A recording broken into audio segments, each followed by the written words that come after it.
욥기를 이렇게 묵상하고 있는데요. 오늘 우리가 읽은 본문은 욥의 새 친구는 아니고 좀 더 젊은 사람인 이 엘리후가 욥과 새 친구의 변론을 듣다가 이제 이야기하게 되는데요. 먼저는 새 친구들에 대해서 이 욥의 새 친구들에 대해서 비판을 했다가 이제는 욥의 말에 대해서 책망하는 지혜를 가르치고자 하는 내용입니다. 엘리후는 사실 욥의 주장을 지지한 것도 아니고 새 친구들의 주장을 지지한 것은 아닙니다. 양쪽을 다 비판했는데요. 그러면 엘리후가 말하는 지혜는 규범적 지혜일까요? 반성적 지혜일까요? 둘을 다 비판했으니까 그러면 제3의 지혜일까요? 뭘까요? 네? 네, 뭐라고요? 네? 짬뽕입니다. 제3의 지혜는 없고요. 성경에서 가르치는 이 지혜는 규범적 지혜와 규범적 지혜를 넘어서는 영역에서 이 반성적 지혜를 가르쳐 주는데, 욥은 반성적 지혜를 대변했다면 새 친구들은 규범적 지혜를 주장했습니다. 엘리후는 새 친구들에 대해서는 반성적 지혜를 가지고 그 규범적 지혜의 한계를 비난한 거고, 욥에 대해서는 이 규범적 지혜를 가지고 욥을 판단해 버립니다. 그런데 조금 이제 살펴보면 알겠지만 이 반성적 지혜를 들어서 이야기는 해요. 반성적 지혜의 관점에서 이야기는 하는데 보면 문제 해결을 위해서 지혜를 가르치는 것은 결국 규범적 지혜로 돌아가 버립니다. 그러니까 논리의 일관성이 좀 없는 거죠. 어쨌든 그러한 부분을 욥기를 살펴볼 때 좀 찾아보면 재미있습니다. 엘리후가 이제 잠잠하다가 이 변론에 나서게 되는데, 엘리후는 자기 말에 귀를 기울여 달라라고 호소하면서 이제 욥에게도 말을 하는데요. 이 젊은 사람이 규범적 지혜의 관점에서 보면 젊다라는 것은 지혜롭다고 그랬어요? 어리석다고 그랬어요? 규범적 지혜의 관점에서 보면 젊은 것, 어린 면은 지혜 없다라는 것과 동의어에 해당됩니다. 그런데 엘리후는 젊은 사람인데 어떻게 이렇게 자신 있게 양쪽을 다 비판하면서 지혜를 가르친다라고 말할 수 있었을까요? 그게 오늘 본문에 나와요. 엘리후의 이 담대함, 엘리후의 이 자신감은 어디로부터 오는 걸까요? 하나님의 영으로부터. 영적이십니다. 조금 더 자세히 말씀드리면 자신의 지혜의 근거가 하나님께 있다라고 말합니다. 그것 때문에 당당하게 말하는 거예요.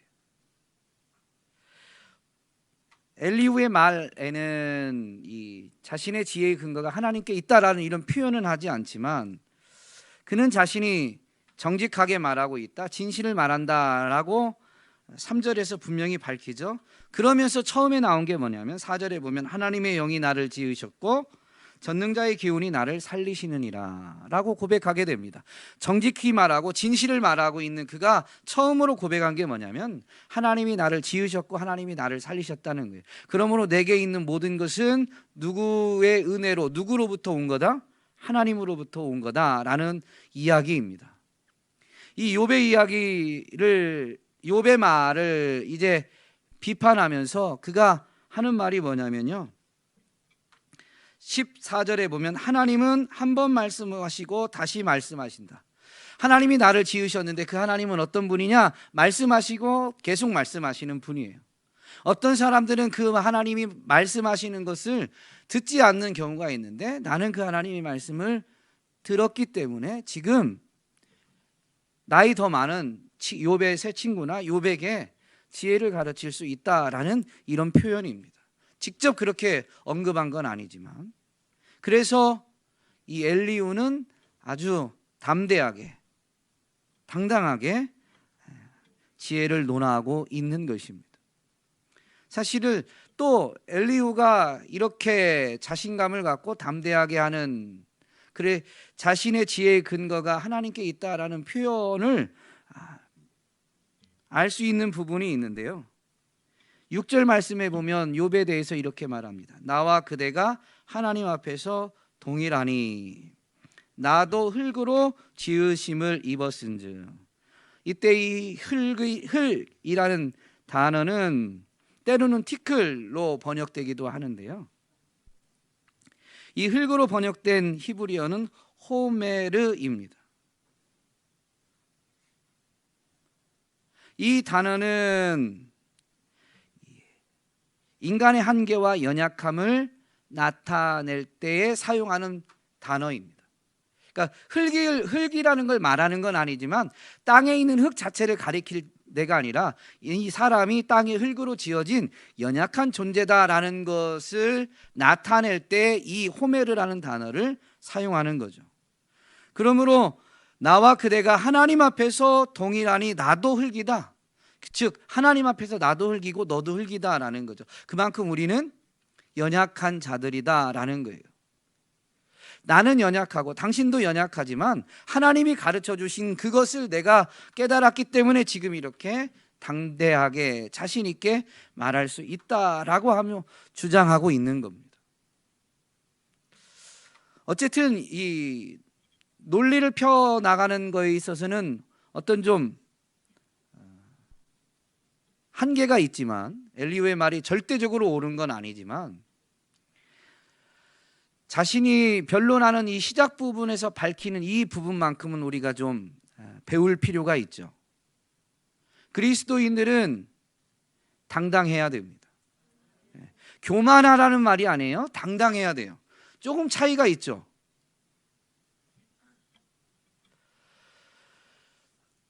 당당하다라는 것은 하나님 앞에서 당당하라는 게 아니에요. 하나님 앞에서는 흙임을 인정해야 되고, 그 외에서는 나를 지으신 분이 하나님이시기 때문에, 내게 있는 모든 것을 주신 분이 하나님이시기 때문에 세상에서든 다른 사람들 앞에서는, 세상적으로 가진 소유가 많고 적든, 땅에서 배운 이 지식적인 측면이 많고 적든 당당할 필요가 있습니다.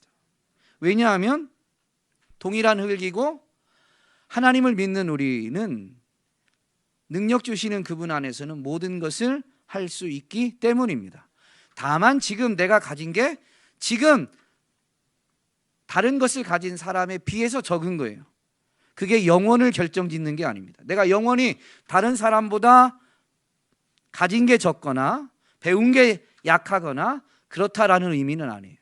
우리가 그렇게 받아들이면 그게 결정되어질 수 있지만, 정말로 모든 일의 결정권자가 하나님이심을 인정하고, 그래서 하나님 안에서 내게 능력 주시는 자 안에서 나도 할 수 있다라고 도전하고 하나님께 은혜를 구하며 나아가면 우리는 얼마든지 그 표현대로 모든 것을 할 수 있게 되는 것입니다.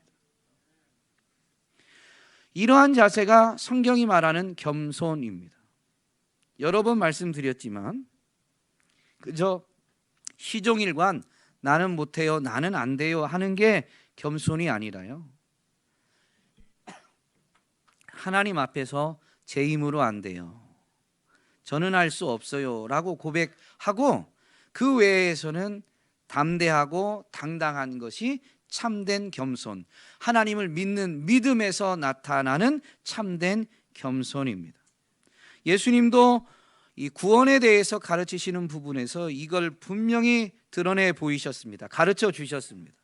사실 예수님은 겸손의 왕이라고 표현하기도 하죠. 가장 겸손하신 분이십니다. 그분이 가르치실 때 뭐라고 하셨냐면요, 구원에 대해서 사람으로는 할 수 없으되 하나님으로는 다 하실 수 있느니라.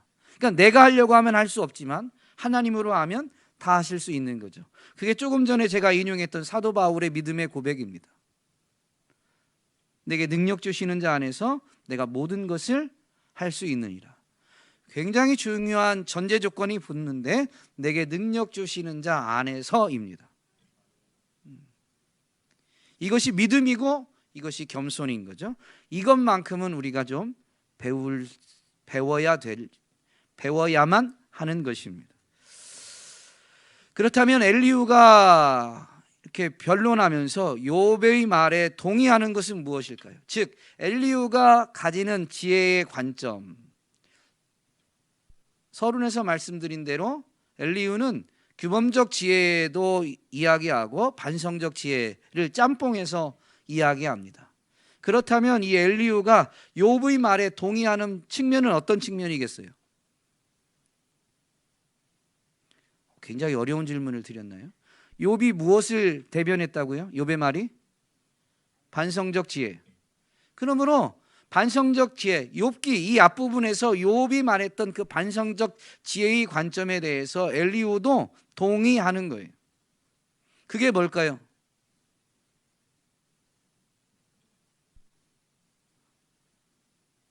오늘 설교가 저녁 6시 전에 안 끝날 것 같습니다. 그게 뭘까요? 하나님은 연약한 우리보다 훨씬 크시다. 인생이 다 이해할 수 없고 파악할 수 없을 만큼 크신 분이다라는 거예요. 욥의 말에 대해서 엘리후가 해석한 게 9절부터 10절입니다. 이르기를 나는 깨끗하여 악인이 아니며 순전하고 불의도 없거늘 참으로 하나님이 나에게 잘못을 찾으시며 나를 자기의 원수로 여기사 내 발을 착고에 채우시고 나의 모든 길을 감시하신다 하였느니라. 이게 욥이 말한 것을 엘리후가 해석한 거예요. 근데 이 말에서 보면 욥의 말에 대한 엘리후의 해석은 두 가지입니다. 하나는 욥이 무죄를 주장했다라는 것이고요. 또 다른 하나는 주권이 하나님께 있다. 욥에게 해서 욥이 잘못이 없을지라도 이런 일을 하신 분이 하나님이시다라는 것은 욥이 분명히 고백했어요. 인과응보의 원리를, 규범적 지혜의 이 가르침을 벗어나는 일이 지금 자기에게 일어났다라는 것을 욥이 말한 거예요. 근데 욥의 관점은 그런 표현을 했지만 그 하나님을 향해서 불평하거나 원망하진 않았습니다. 그게 납득이 되지 않는다. 내가 이유를 찾을 수 없다. 그러나 하나님은 이 일을 결정하는 주권자이시다라는 걸 말한 거예요. 그런데 이것을 엘리후는 해석할 때 이 규범적 지혜, 인과응보의 원리적 관점에서 욥의 말을 해석해 버립니다. 그러면서 이제 이 욥의 말에 대해서 반성적 지혜의 관점에서 동의는 했지만 욥이 주장한 반성적 지혜를 정확히 이해한 건 아니에요. 어쨌든 그러다 보니까 엘리후가 이제 욥의 주장에 대해서 문제점을 삼는 게 있는데 인생이 어떻게 그렇게 크신 하나님과 변론할 수 있느냐 라는 겁니다. 하나님께 따지는 것은 인생이 할 수 없다. 하나님과 인생은 결코 동격이 아니다라는 거예요. 여러분, 하나님이 우리의 기도를 들으시고 우리와 대화해 주시고, 아니 때로는 너무 어처구니 없는 것 같은 우리의 기도를 들어주시는 것은 하나님이 구원받은 우리와 동격이기 때문에 그러십니까? 그렇지 않죠? 아니에요? 갑자기 분위기가. 여러분, 이 신학적 용어로 그 하나님이 그렇게 행하시는 것을 우리 사람이 이해할 수 없기 때문에 그 모든 행동이 우리에게 유익할 때는 뭐라고 표현하냐면 한 단어로 표현합니다. 뭐라고 말해요? 제가 표현이 좀 어려웠어요. 하나님이 행하시는 일이 사람이 인과응보의 원리를 벗어나다 보니까 이해할 수가 없어요. 그런데 그렇게 하나님은 그렇게 행하실 수 있는 결정권자인데 그렇게 행하신 것이 우리에게 유익한 경우에 사람은 그렇게 행하신 유익에 대해서 뭐라고 고백합니까? 뭐라고 표현합니까? 은혜라고 하죠. 은혜.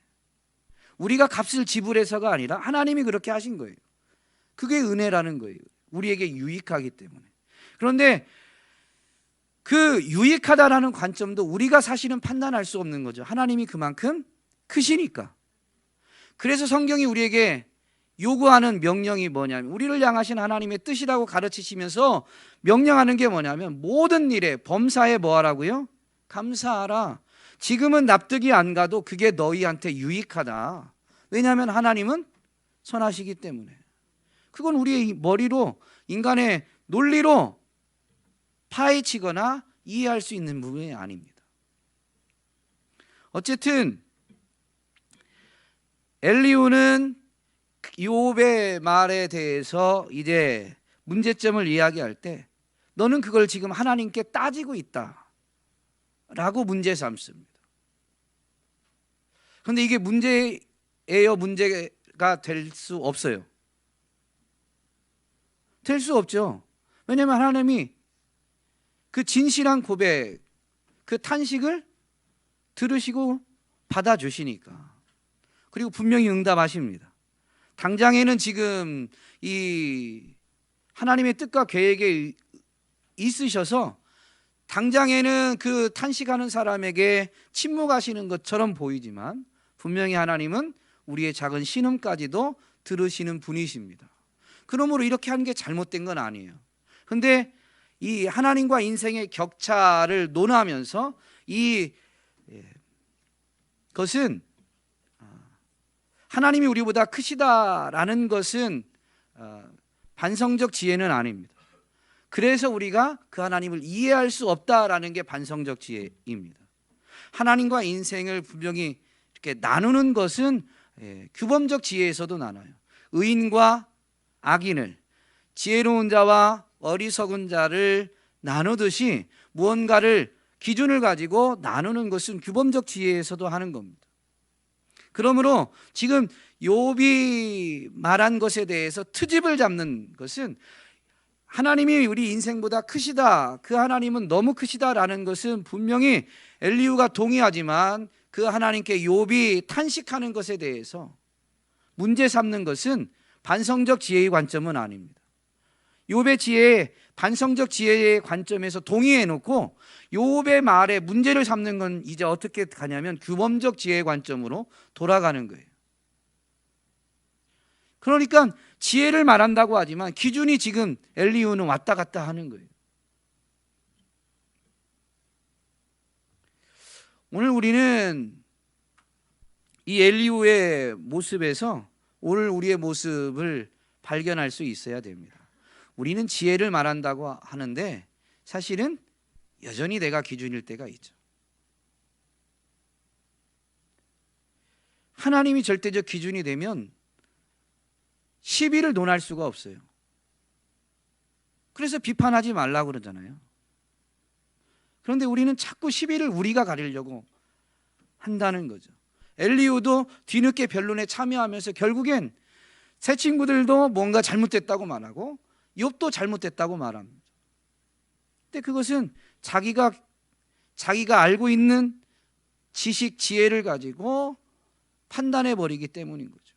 우리는 이 부분에서 분명히 교훈을 얻고 언제나 판단하는 일에서는 세상사에 대해서는 물론 신중하게 판단을 해야 되지만 이 하나님과의 관계에서는 우리가 결코 판단할 일은 아무것도 없습니다. 이것을 늘 잊지 말아야 하겠습니다. 욥의 문제점을 지적한 엘리후는 이제 욥에게 이 해결책을 제시합니다. 엘리후가 욥에게 제시한 해결책, 즉 지금 고난 가운데 있는 그 욥이 회복되어지는 방법이 뭘까요?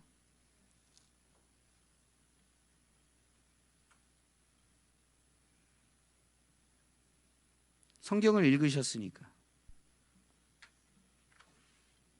네?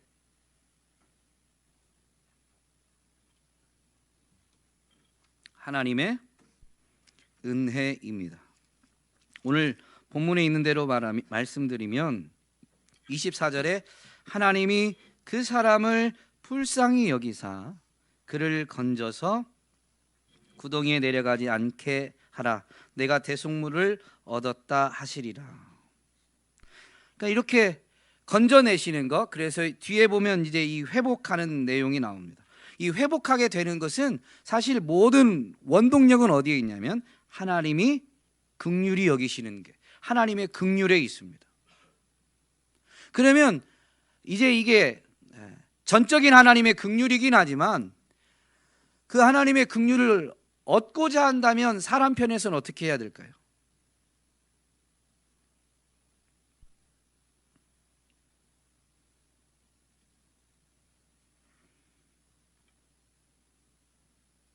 기도입니다. 26절에 그는 하나님께 기도함으로 하나님이 은혜를 베푸사. 기도인데요. 어떤 기도냐면 회개 기도입니다. 우리가 회개 기도하려면 뭐가 필요할까요? 본문에서 얘기하는 거예요. 저는 회개 기도하려면 뭐가 필요할까요? 이거 마치시면 진짜 끝내겠습니다.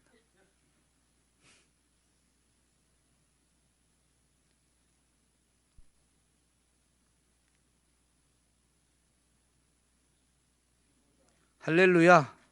중보자입니다. 사람은 스스로 못 깨달아요. 중보자가 아니면 깨닫지 못합니다. 이걸 우리가 인정하지 않으니까 회개가 안 일어나는 거예요. 우리의 중보자는 누구예요? 예수 그리스도입니다. 23절에 나오는데요. 중보자가 함께 있어서 그의 정당함을 보일진대라는 이 부분을 해석하는 것에 따라서 이 중보자의 어느 측면을 말하느냐가 달라집니다. 중보자가 그의 정당함을 보인다. 그 돕는 사람, 중보자는 돕는 이고 그 돕는 그 사람의 정당함을 보이는 거예요. 근데 이 표현만, 개역개정에 있는 표현만 놓고 보면 중보자가 그 돕고자 하는 사람의 정당함을 하나님 앞에서 하나님께 보이는 것 같죠? 아니에요? 제가 이 부분을 잘못 이해하고 있나요? 여러분 어떻게 이해했어요?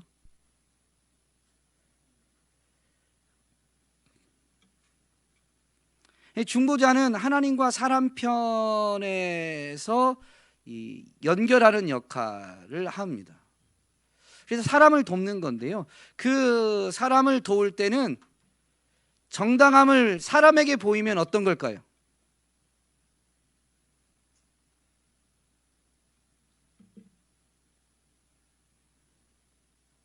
네?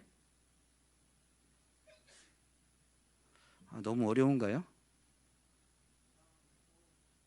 그렇죠. 정당함을 떠오르게 또는 정당함이 뭔지 알려주는 거예요. 그게 중보자가 하는 일입니다. 근데 사람의 의지와 노력으로 그걸 깨닫게 해주셨다고 할 때 사람의 의지와 노력으로 무엇이 옳은지를 가르쳐 준 이후에 그 옳은 거를 온전히 행할 수 있어요, 없어요? 없어요. 그래서 그 중보자는 이제 사람의 편이 되어서 하나님 앞에서 사람을 중보해 줄 때는 어떻게 하냐면 그 사람의 의로움을 변호해 주는 거예요. 그런데 우리가 이제 예수 그리스도가 유일한 중보자라고 하는 이유는 그냥 이건 말로만 변호할 수 있는 게 아니죠. 그래서 사람의 연약함, 죄를 대신 담당한 중보자가 유일한 중보자가 돼요. 그래서 우리는 오늘 찬양도 해주셨는데요. 주의 보좌로 나아갈 때 그 다음 뭐였죠? 어떻게 해야 됩니까?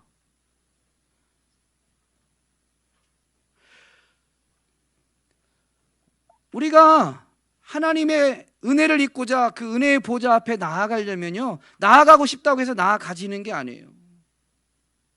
십자가의 보혈, 중보자가 그 십자가에서 흘려주었던 대속의 피, 그걸 의지하지 않으면 우리는 온전히 하나님 앞에서 의로움을 인정받을 수 없어요. 그러니까 나아갈 수가 없는 거죠. 이 중보자를 바라볼 때에 옳은 게 무엇인지를 깨닫고 회개하고, 그래서 중보자가 이룬 대속의 은혜를 힘입어서 그분이 변호해 주시는 그 은혜 때문에 우리가 죄인인데도 불구하고 의롭다라고 인정받게 되면서 하나님 앞에 나아가게 됩니다. 그래서 은혜를 입고 회복되는 거예요. 중보자를 힘입었으니까 이제 당연한 게 아닙니다. 여전히 모든 것의 원동력은, 그리고 모든 것의 완성은 하나님의 긍휼에 있어요. 그래서 중보자가 아니면 하나님의 은혜를 입을 수 없다라는 걸 아는 사람들은 중보자를 철저히 의지하고 붙들게 되지만, 그리 아니하셔도 불평과 원망을 할 수가 없습니다. 불평과 원망을 하지 말아야 된다라는 수준이 아니에요. 이걸 알면 불평과 원망을 할 수가 없는 거예요. 오늘 저와 여러분이 이 지혜의 가르침 앞에서 정말로 오늘 우리에게도 중보자가 절대적으로 필요하다라는 것을, 그리고 하나님은, 우리를 먼저 사랑하신 하나님은 그 중보자를 우리에게 보내주셨음을 분명히 되새길 수 있기를 주님의 이름으로 부탁드립니다. 그래서 중보자이신 예수 그리스도만 의지하고 붙들고 하나님의 은혜를, 예수 그리스도를 힘입어 간구하게 되는 저와 여러분이 되기를 소망하고, 그때 이 엘리후가 말하는 것처럼 하나님이 불쌍히 여기사 회복시켜 주시되, 그렇게 피부가 그렇게 건강이 잃어버리는 고통 가운데 있지만 그의 살이 청년보다 부드러워지며 젊음을 회복하는 이 회복의 은혜가 체험되어지고 간증되어질 수 있기를 주님의 이름으로 축복합니다.